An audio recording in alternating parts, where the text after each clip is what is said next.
Ah, the AMC Pacer. One of those cars you either love it or hate it. When it came out in 1975, it was bold and unique, with many calling it a fishbowl.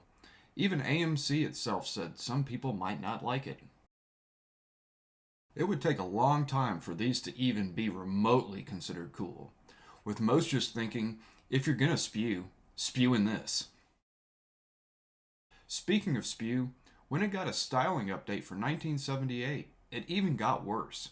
The grille was enlarged and the hood got a raised middle portion, perhaps to make it look more classy. Not. When Round 2 reissued the 78 AMC Pacer X in 2013, I was sort of excited. This kit had never been reissued. I'm sure you're thinking, excited about a Pacer? Yeah, if you follow this channel, I like weird things. So the next show I went to, I picked one up. I thought the optional rear window louvers were actually nicely done. When I looked at the body though, I thought this car just looks like it's going the wrong way. I mean, look at all the glass back there. You would have all kinds of visibility. But those rear window louvers had me thinking.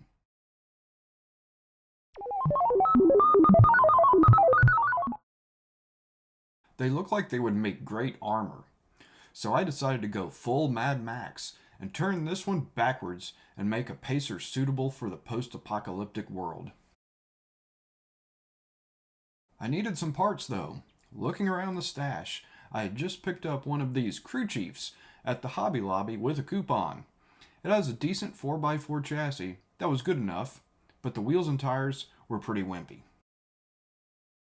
The Deserter GMC pickup came to the rescue. It had a set of beefy wheels and tires that should give this thing plenty of attitude. The roll bar and the push guard also seemed like they could be helpful. The Pacer's straight 6 engine wasn't going to cut it either, so I pulled a 426 Hemi out of a leftover 70 Charger. And if I'm building a model, I like forced induction, and the twin supercharger setup from the AMT 53 Studebaker seemed just right. Those weird headers would also be useful as well. So now it's time to stick this thing together. The front part of the roof was whacked off, which gave more room for the blown Hemi. I like to use a driver figure to make sure a human would actually fit inside. He would wind up sticking around too. A 32nd scale big rig donated the huge gas tank. I borrowed the exhaust stacks out of that same rig and stuck them out of the headlights. An idea for later. Out front I made a cow catcher out of evergreen plastic and attached it to the Deserter's brush guard. This was now heading in the right direction, literally. Now it was time to start painting. I found this Modern Masters paint set that has iron particles in the paint, allowing it to actually rust. After some brown primer, I just brushed it on the chassis and headers to see what would happen. After spraying it with the included activator, it started to rust right before my eyes. Putting it in the sun made it even better. With that test out of the way, it was on to painting other parts. The giant fuel tank got weathered with some fuel stains, and the engine got some ignition wiring and its own weathering to make it look used but not abused. Then I added some minor damage rust-through spots and rusted the body.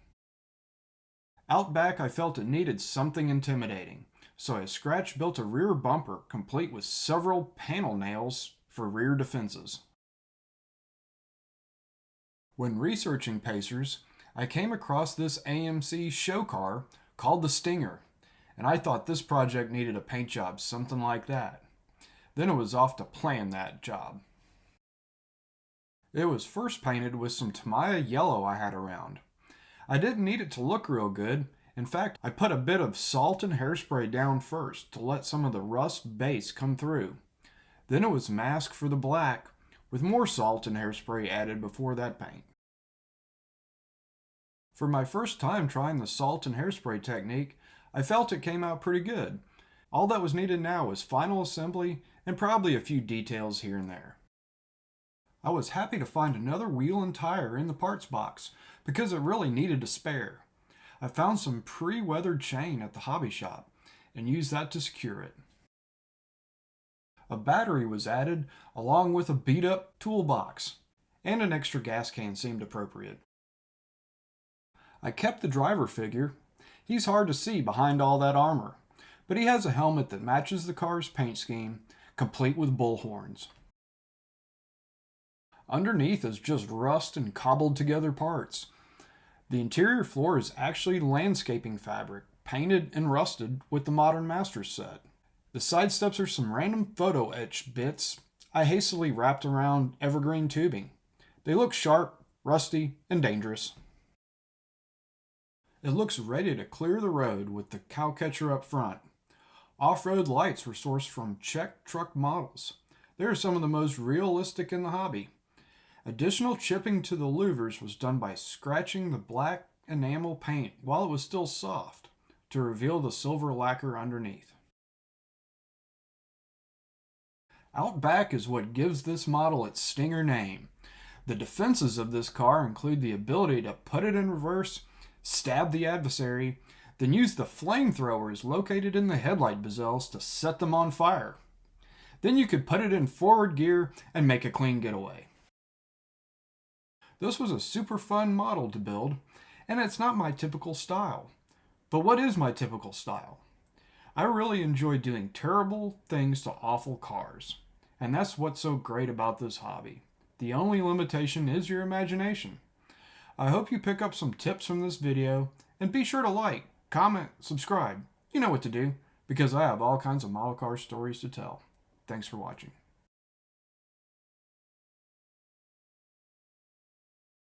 You're still here? Probably thinking I would put this one on the turntable. Here you go.